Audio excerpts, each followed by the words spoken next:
très intéressé de ce que va nous raconter Patrick von Bogaert. Merci les organisateurs pour m'avoir invité à ces 2 jours d'échange et qui sont pour moi extrêmement riches. Je veux dire que j'ai appris plein de choses. Alors, je vais donc vous parler d'imagerie cérébrale et non de dysphasie. Enfin, vous allez voir que les choses peuvent se recouper néanmoins. Alors, l'imagerie cérébrale a certainement pris une importance considérable dans l'évaluation de traitements prophylactiques. Nous l'avons vu hier avec des traitements destinés à limiter des lésions cérébrales comme l'érythropoïétine. L'imagerie a aussi pris une importance considérable pour l'évaluation de certaines techniques de revalidation. Nous l'avons vu ce matin avec l'exemple de ces thérapies en miroir et également l'intérêt de l'imagerie pour imager la réorganisation des réseaux neuronaux après une lésion cérébrale.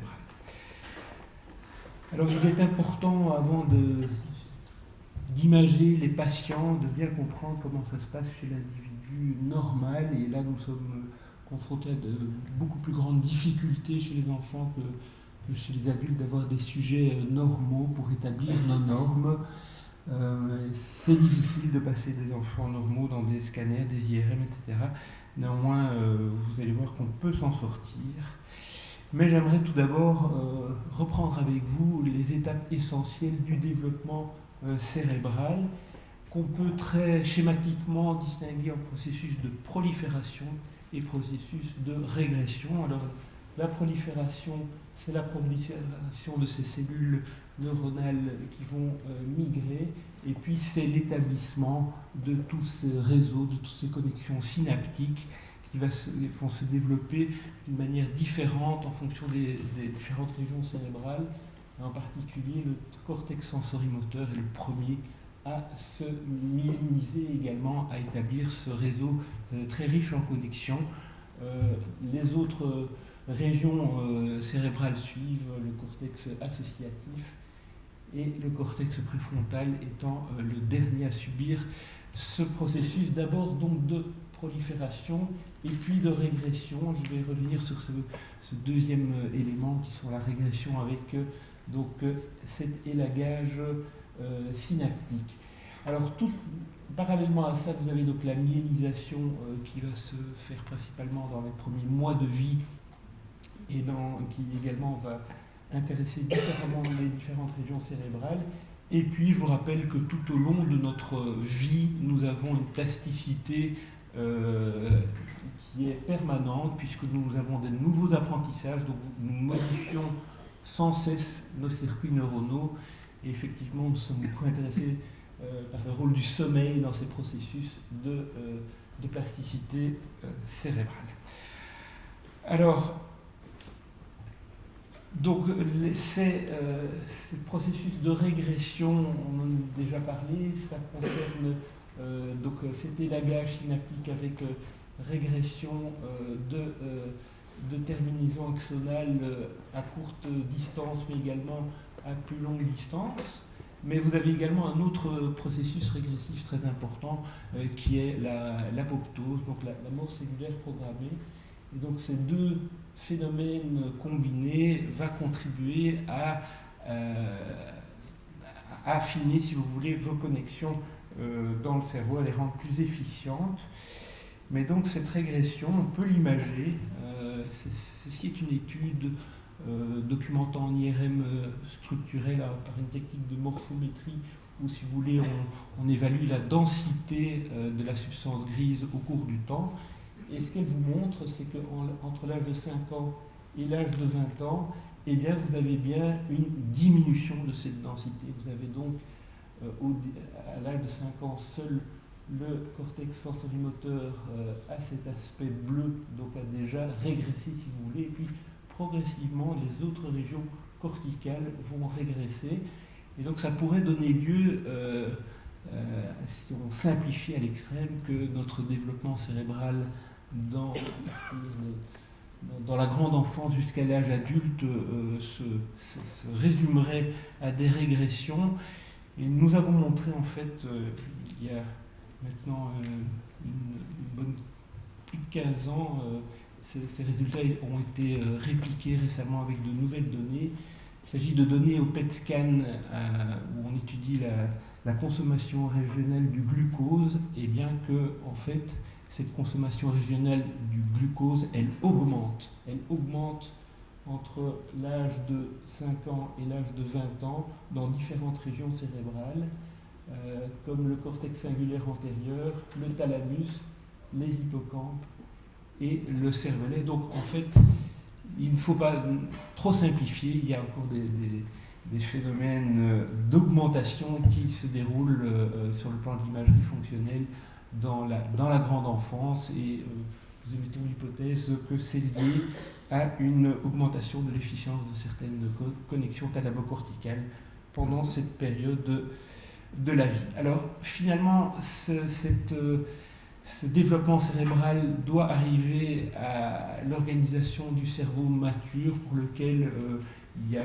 plusieurs modèles qui sont proposés. Je vous en présente un qui est un modèle récent et qui est souvent repris dans la discussion de l'imagerie fonctionnelle. Donc cette organisation prévoit que nous avons dans notre cerveau des nœuds qui sont des endroits à haute connexion synaptique, et que les nœuds sont reliés entre eux par des connexions. Donc nous allons essayer d'imager tous ces nœuds et ces connexions, sachant qu'il y a une grande hiérarchisation dans cette organisation, à savoir que quand vous prenez un nœud et que vous l'agrandissez, eh bien ce nœud est lui-même composé d'un mini-réseau, et de même quand vous agrandissez ce mini-réseau, vous retrouvez les connexions à l'échelon cellulaire avec la myéline qui entoure ces connexions neuronales. Donc voici schématiquement un nœud qui est lui-même fait d'un ensemble, d'un mini-réseau si vous voulez, et ces nœuds sont connectés entre eux par des connexions à plus grande distance pour former un module ou un circuit. Et c'est cette organisation hiérarchique et modulaire qui nous permet de remplir à la fois des fonctions hautement spécialisées, mais également une intégration permettant des processus cognitifs beaucoup plus complexes. Donc cette intégration est évidemment tout à fait importante. Alors comment allons-nous imager ces réseaux Donc la question c'est, vous avez 3 nœuds ici, comment allons-nous établir ces liens entre ces nœuds? Alors nous pouvons essayer de mettre en évidence ces connexions, ces faisceaux de substances blanches qui relient les nœuds entre eux. Et ça, c'est la technique d'imagerie cérébrale par tension de diffusion qui va nous le permettre. Je vais vous expliquer dans un moment de quoi il s'agit. Et puis vous pouvez essayer d'imager également les nœuds entre eux. Et pour ce faire, nous avons 2 grandes techniques possibles. La première, c'est la fMRI, donc l'imagerie d'IRM fonctionnelle, qui va étudier le couplage neurovasculaire. C'est un processus complexe qui en fait étudie, si vous voulez, les variations de vascularisation locale consécutive à une activité neuronale.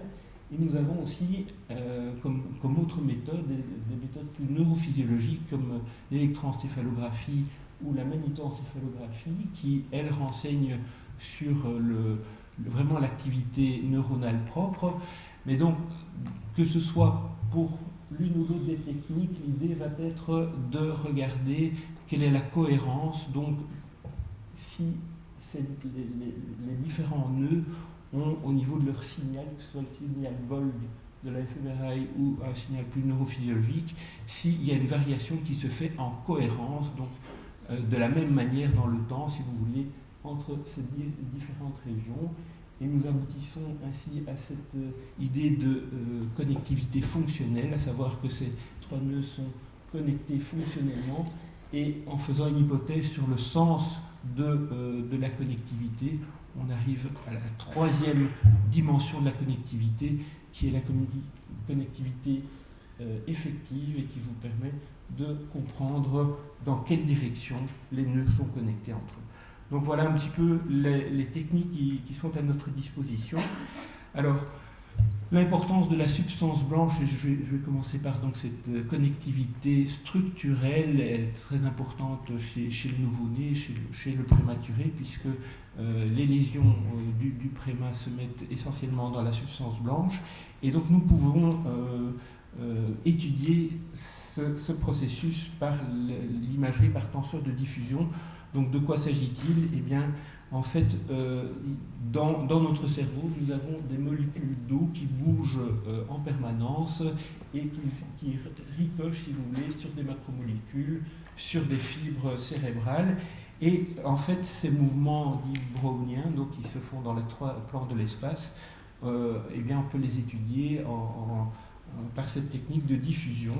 Et en particulier, on peut distinguer on peut donner un poids particulier à ces mouvements dans les 3 plans de l'espace. Et le mouvement va être dit isotrope quand les molécules d'eau bougent identiquement dans les 3 directions de l'espace. Et au contraire, il sera dit anisotrope quand ces mouvements se dirigent dans une direction beaucoup plus spécifique. Donc voici un mouvement anisotrope. Au contraire, la sphère vous représente un mouvement isotrope. Bon, je vais un petit peu passer sur les différentes maps qu'on peut faire à partir de cela. Ce qui est important ici, c'est de retenir que vous avez une caractéristique de l'anisotropie qu'on appelle la FA, Fractional Anisotropy en anglais, et qui vous renseigne de ce caractère anisotrope, donc c'est-à-dire le fait que les mouvements d'eau se déroulent dans une direction préférentielle, et on va mettre à profit ces cartes pour mettre en évidence les régions où la FA est particulièrement élevée, et on peut à partir de ça, grâce à une technique qui s'appelle la tractographie, reconstruire les faisceaux neuronaux. Alors, nous avons étudié chez le nouveau-né entre 34 semaines et 41 semaines, donc une semaine post-terme, l'évolution de la FA au cours du temps. Et vous voyez, c'est une étude qui a été faite dans mon service par le docteur Elby. Et vous voyez les régions cérébrales dans la substance blanche qui montrent une augmentation, il s'agit bien d'une augmentation de la FA au cours de l'âge gestationnel, donc autour du terme. Et en superposant ces régions à de la tractographie, nous avons pu montrer que ces régions qui montrent une augmentation de FA au cours du temps concernent bien certaines structures importantes comme les radiations thalamiques ou encore le tractus corticospinal. Ces résultats ont été confirmés, également étudiés par d'autres équipes, et je cite ici les travaux de Jessica Dubois, qui fait partie du groupe de recherche de Lucie Hertzpanier, vous confirmant l'augmentation de la FA au cours de cette phase autour du terme, et on comprend bien que l'anisotropie de ces molécules d'eau va progressivement augmenter quand on met cela en lien avec ces phases de prémyélisation puis de myélisation qui font en sorte que vos molécules d'eau prennent de plus en plus une direction préférentielle dans le sens des bandes nerveuses. Et donc, vous voyez ici ces différentes cartes montrant l'augmentation de la FA au cours du temps. Alors, la même équipe avec Jessica Dubois a pu reconstruire à partir de ces cartes de FA les différents faisceaux de substances blanches. Et en fait, ce qu'il faut retenir de tout cela, c'est que finalement, chez l'enfant âgé de 6 semaines, comparativement à l'adulte, qui sont les 2 diapos du bas, eh bien vous voyez un développement quasiment de tous les faisceaux, le faisceau corticospinal ici, mais également les faisceaux associatifs sont déjà en place, et donc finalement toute votre votre câblage entre les nœuds, eh bien, il est déjà fonctionnel, il est déjà installé extrêmement tôt dans la vie, comme je vous montre l'exemple de cet enfant de 6 semaines. Alors, pour ensuite étudier la connectivité dite fonctionnelle, donc là nous allons étudier plutôt les nœuds à présent et non plus les câbles entre les nœuds. Donc si nous voulons étudier les réseaux et ces nœuds, c'est donc l'IRMF qui est la technique la plus largement utilisée. Alors en IRMF, il y a 2 grandes manières d'aborder le problème. La première consiste à faire passer au sujet une tâche dite d'activation. C'est les 2 figures qui vous montrent ça, avec 2 tâches différentes. Une tâche plus motrice, activant un réseau moteur, cortex sensorimoteur, SMA. Donc ça, c'est une tâche tout à fait classique. Et voici une autre tâche plus en rapport avec un réseau langagier. Et donc ces tâches d'activation sont difficiles à faire, bien entendu, chez les nourrissons. On s'est intéressé de plus en plus, au cours des dernières années, à un autre type de connectivité fonctionnelle, c'est la connectivité présente au repos. Et donc ça a été vraiment un grand changement dans l'imagerie fonctionnelle, d'étudier ces réseaux de repos. Alors de quoi s'agit-il ? Eh bien, l'idée, c'est que quand nous sommes au repos, si tant est qu'on puisse être au repos à ne rien faire, mais donc dans des conditions où on demande au sujet d'être éveillé et de ne rien faire, eh bien, on voit qu'il y a certaines régions cérébrales qui sont activées. Ces régions, on l'appelle le mode par défaut. Et en fait, on a constaté que ce mode par défaut, actif au repos, était désactivé lors d'une tâche attentionnelle. Mais ce qui était également tout à fait extraordinaire, je trouve, au cours des dernières années, c'est de constater que plein d'autres nœuds au repos étaient également connectés entre eux. Donc, que dans notre cerveau qui ne fait rien, qui est au repos, vous retrouvez en fait près d'une dizaine d'autres réseaux, outre le réseau par défaut, mais vous retrouvez par exemple un réseau sensorimoteur avec des régions donc, qui au repos sont connectées. Et donc vous pouvez imaginer d'autres types de réseaux de repos. Alors, ces 2 types d'imagerie, donc l'activation et les réseaux par défaut, ont été étudiés ou commencent à être étudiés chez le nouveau-né ou chez le nourrisson. Ici, je vous montre à gauche cette étude d'activation pour une tâche de langage, en fait, où les nourrissons écoutaient une voix.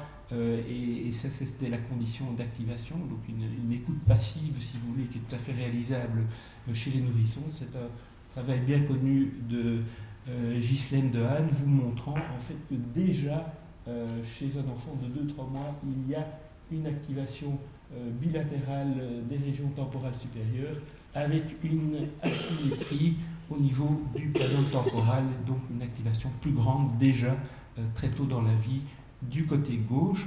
Et on peut également étudier ce couplage neurovasculaire par une autre technique qu'on appelle la spectroscopie infrarouge, où là, c'est une autre technique qui, je ne vais pas rentrer dans le détail, mais qui étudie un petit peu ce même phénomène des changements vasculaires liés à l'activation neuronale, et qui est sans doute plus adaptée aux nourrissons, plus simple à réaliser, et vous montrant dans cette étude qu'une tâche langagière où l'activation est plus sur un mode phonémique active plutôt les régions temporales gauches, alors qu'une condition de prosodie active plutôt les régions droites du cerveau, donc vous montrant à nouveau déjà une spécialisation dans le cerveau qui s'établit extrêmement précocement dans la vie.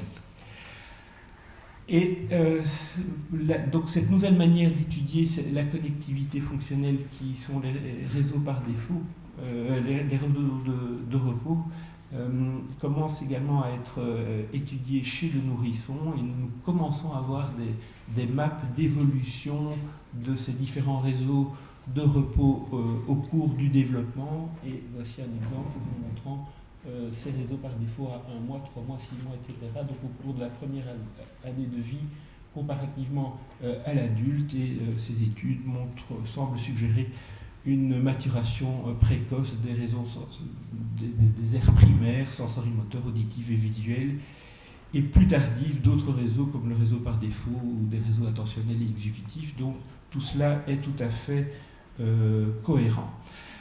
Alors j'aimerais finir cet exposé en vous présentant de nouvelles perspectives d'imagerie des réseaux, et ces nouvelles perspectives sont plus des perspectives neurophysiologiques qui sont intéressantes dans la mesure où on n'étudie plus le couplage neurovasculaire mais bien l'activité propre des neurones, et deux techniques sont à notre disposition. C'est la magnétoencéphalographie qui étudie les variations de courant magnétique associées aux variations de courant électrique au sein de notre cerveau. C'est une technique compliquée et qui est peu adaptée aux nourrissons parce que ça sous-entend de poser le patient dans un casque, le casque étant peu commode, étant beaucoup trop grand pour étudier l'ensemble des processus cérébraux chez un nouveau-né. Par contre, l'EEG haute densité est une nouvelle technique qui est en plein développement et qui, elle, est tout à fait adaptable à un nourrisson. Vous voyez, il faut poser un très grand nombre d'électrodes sur la tête du bébé, mais c'est tout à fait possible.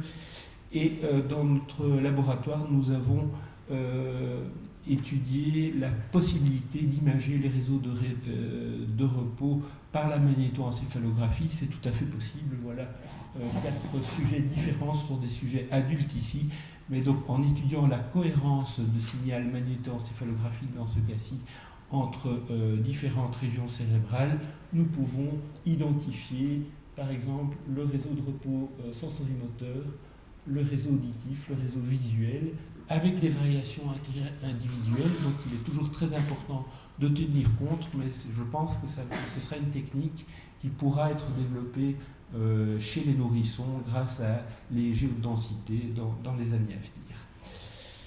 Voilà, je vous remercie pour votre attention.